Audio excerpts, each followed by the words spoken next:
To set the default app to open the HTML files in Windows 11 Home, right-click on empty area on the desktop, and then select Personalize.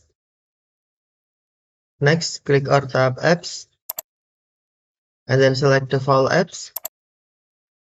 Scroll down the screen, find Firefox. Next, tap Firefox. Click or tap Firefox, and then scroll down the screen, find the HTML,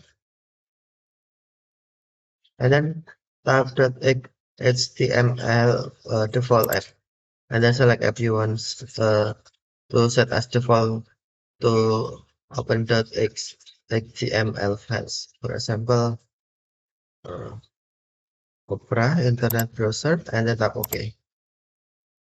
Opera Internet Browser set as default app to open .html files. Okay, thank you for watching. Have a nice